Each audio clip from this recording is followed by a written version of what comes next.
मेरा निष्कासन कर देती है। जहाँ वाणी कर्कश हो जाए वहाँ दरिद्रता और क्लेश का वास होना निश्चित है। इतना कहकर माता लक्ष्मी ने उस घर की दहलीज त्याग दी। जैसे ही लक्ष्मी जी ने कदम पीछे खींचे, घर की रौनक अचानक बीमारियां पनपने लगी। उस रात घर में चूल्हा तो जला, लेकिन किसी ने एक दूसरे से बात नहीं की। मानसी अपने कमरे में फोन चला रही थी और आकाश छत पर अकेला टहल रहा था। शांति निवास अब एक शमशान जैसा लगने लगा था, जहाँ बस अहंकार की दीवारें खड़ी थी।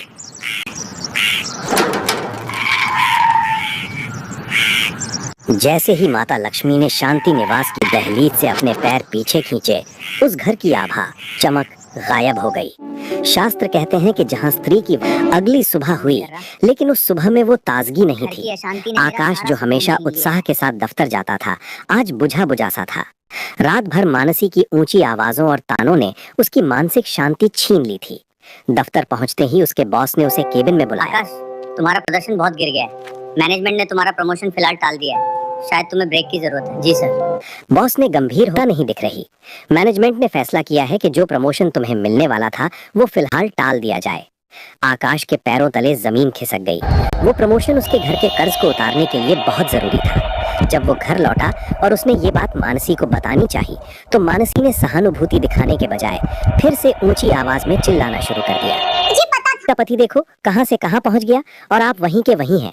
मानसी की आवाज बैठक से बाहर तक जा रही थी। पड़ोसी भी आपस में कानाफूसी करने लगे कि इस घर में रोज का यही तमाशा है।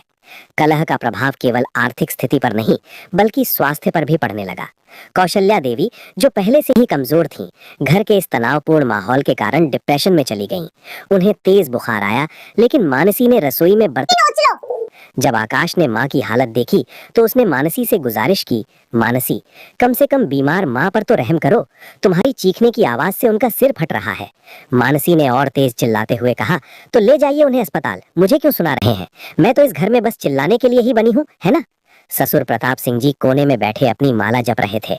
उनकी आंखों से आंसू टपक रहे थे। शांति निवास अब बस एक नाम रह गया है।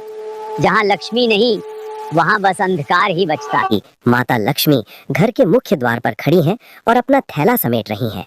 मानसी ने सपने में पूछा, आप कौन हैं और मेरे घर से क्यों जा रही हैं? माता लक्ष्मी ने मुड़कर देखा। उनके मुख पर अपार पीड़ा थी। उन्होंने कहा, पुत्री, जहाँ वाणी कर्कश हो जाए वहाँ मेरा दम घुटता है। तूने अपने सौभाग्य को अपने ही हाथों भस्म कर दिया है। पुत्री, मैं लक्ष्मी हूँ।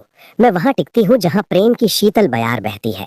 जिस घर में स्त्री अपने पति को परमेश्वर न मानकर उसे नीचा दिखाने के लिए ऊंची आवाज का शस्त्र इस्तेमाल करती है, वहाँ मेरा दम घुटता है।